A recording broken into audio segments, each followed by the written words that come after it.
There are some issues where you can have a partisan discussion and you can have different values. Whether a woman has a right to choose or not, there's a real partisan debate. Whether you believe in gun control, a real partisan debate. But it is just a fact, an economic fact, that Canada today has the most fiscally responsible policy in the entire G7. This woman is living in a parallel universe. I don't know if there's a better explanation for that. So Chrystia Freeland has been on a rampage in the media, spreading falsehoods, just like false information. I guess disinformation, you might want to call this. It's not malinformation. Malinformation would be the truth. That's damaging to the government. But no, this is misinformation entirely, saying that Canada is actually doing really, really well when most Canadians are very certain that it's not the case. But here she is. I'm not even going to spoil it for you. This is ridiculous. I just wanted to raise one thing with you. You know, your critics say that the Liberals are good at addition, not so good at subtraction. And that right now the cost of servicing the debt in Canada is $46 billion in 2023-24. Just got to show this clip, of course. Regardless of what that figure is exactly, future governments are going to have to carry that debt. The servicing costs on that are going to be very high. Sorry? The servicing costs on the debt that you're going to have to carry, that you're adding to now, right? Interest rates are at historic lows, Glenn. Okay, but it's still a lot of money. No. It's still a lot of money. No. And you don't know where. Okay, but how are you going to pay for that? How are you going to pay for those costs in future years? Are you going to increase taxes, or are you going to cut programs? Yeah. So this was a reporter years ago asking Trudeau, as he was spending record amounts of money, Canadian taxpayer, borrowing against the Canadian taxpayer, essentially, and racking up more and more debt. Trudeau is saying, we're at historically low interest rates. It's not even a problem. But this is today, and after they've been spending this kind of money, now reporters again are asking, how are we supposed to pay this back? It is ridiculous, the amount of money that we owe, and to service this debt, it's costing us tremendous amounts of money. That's more than, I think, what is spent on the Canada Health Transfer. Your critics say spending measures on top of that are reckless. What do you say to them? Well, I say actually that is economically illiterate and completely ignoring the international comparators. You know, there are some issues where you can have a partisan discussion and you can have different values. Whether a woman has a right to choose or not, there's and we heard that at the beginning of the video, of course. It's just incredible that everybody else is out to lunch, according to Chrystia Freeland, when it comes to economic issues. Everybody else is economically illiterate. It's the Liberal government that is economically sound. They know what the heck they're doing. You know, the old balance, the budget will balance itself. We heard that before. But this is really, really ridiculous. And of course, parodies are going up all over the internet. Here's a particularly good one that I saw from the amazing Zoltan on Twitter. You've mentioned fiscal responsibility a few times this morning, but the deficit remains significant. Healthcare charges are being overwhelmed by debt servicing fees, and the debt, which is now over $1 trillion, will continue to grow. So how does that amount to fiscal responsibility? Okay, I am grateful for the question. It's so important for Canadians, for Canadian analysts, for Canadian journalists to take a look at the international comparisons. This week was the week of the IMF World Bank meetings. Canada has the lowest deficit to GDP ratio in the G7. That's not a partisan assertion. That is a fact. All you got to do is actually put the stats over top of the video to show that it's just absolutely BS when it comes down to it. The size of our debt relative to the size of our economy is getting smaller every year. It is not, and neither is inflation under control, as they keep saying that it is. Better Dwelling here, article saying Canadian inflation heads in the wrong direction, broad-based growth. Canada just lost some progress in the war against inflation. StatsCan released the Consumer Price Index showing that a mild acceleration in inflation in March, while minor, the move was broad-based, primarily being driven by energy and shelter costs, which we're not seeing go down in any significant way anytime soon.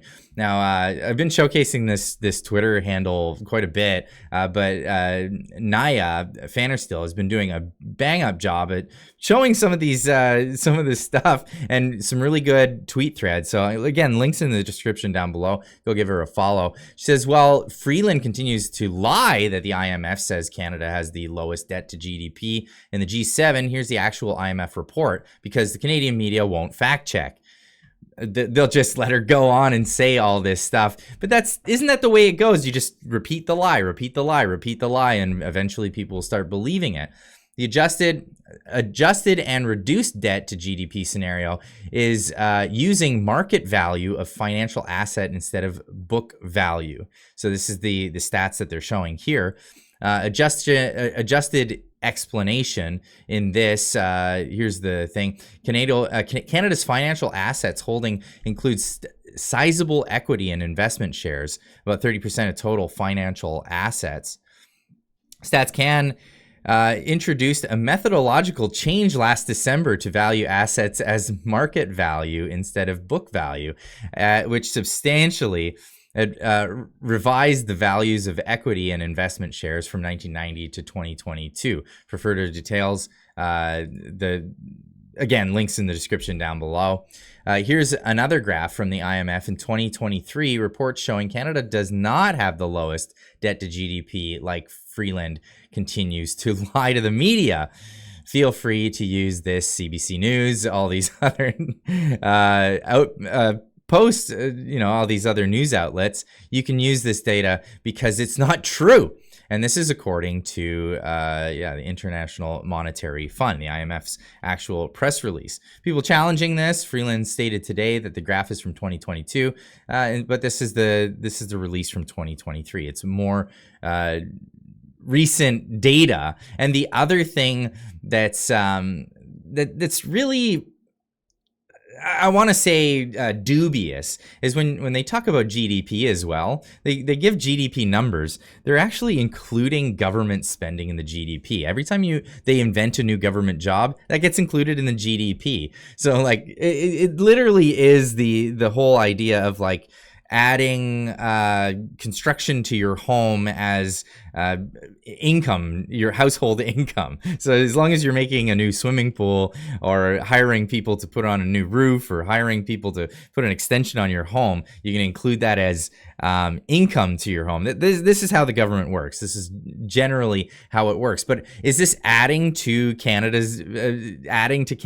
Are we incentivizing people to stay in Canada? Well, as it turns out, no, actually we're not. And here's a great case in point. I've been talking about this company, Edison Motors, for a while. I've been in the sidelines talking to Chace Barber to get him on the show. We're gonna make it happen. It just hasn't happened yet, so look forward to that in the future. But here's an interview that he did with Czech media, talking about how he's been enticed by other states, United States, to take his business and move it down south of the border. Now, there are U.S. state governors that are courting you to move their operations to their state, right? Who is asking you to move to the U.S.? Yeah, the governor of Arizona herself sent me a signed letter in the mail saying, hey, would you like to come down here, talk with us? They wrote out all the benefits of Arizona. Here's why we think Arizona would be amazing. We really want to be a clean tech manufacturing hub. We want this technology. We want the jobs. What can we do to bring you into the state? Come down here, come talk with us. So that was really cool. Other states have been reaching out, offering us great incentives. Like some of the areas will basically give you free land, not free, but they have great incentive programs to attract the jobs. How do you feel given So the I'll leave a link in the description down below. Listen to this whole interview. It's really fantastic. This is a company that's actually doing all the things that the Canadian government, the British Columbia government, everywhere is saying that they want to do. And it's just they're just making it more and more difficult for this company, who's a startup business making electric service vehicles. And we're talking like industrial vehicles, logging trucks, things like that, electric hybrids, and they're fantastic. I'm actually a big fan of the technology. As a technician, I recommend it. This is great.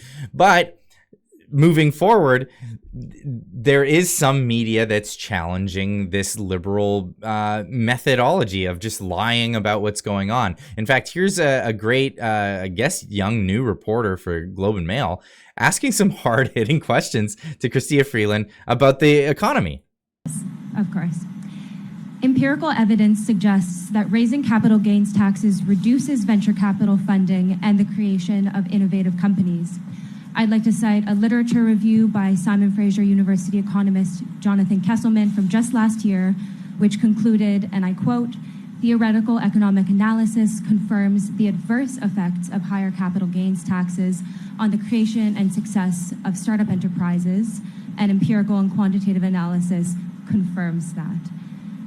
Given this, how and with what evidence can you justify raising capital gains taxes at a time when low productivity and weak business investment has been called a national emergency by the senior deputy governor of the Bank of Canada? Okay, thank you very much for the question. Okay, thank you very much. Okay, so the person who posted this obviously skipped the answer because there was no answer. There was no answer there. She goes on to ask some other seriously really good questions, to which Chrystia Freeland just sits there fidgeting at her podium. It really is an embarrassment. This is where we are in Canada. Now, she was also asked if this, because the budget that they've introduced is actually really terrible, is she worried that this might trigger an election? The NDP has not said whether or not they will support the budget. Is the government willing to go to an election due to this? We have had good conversations with the NDP as we built the budget all along the way. I had a very good conversation with my finance critic, Don Davies, over the weekend. This is a budget that does what Canadians need.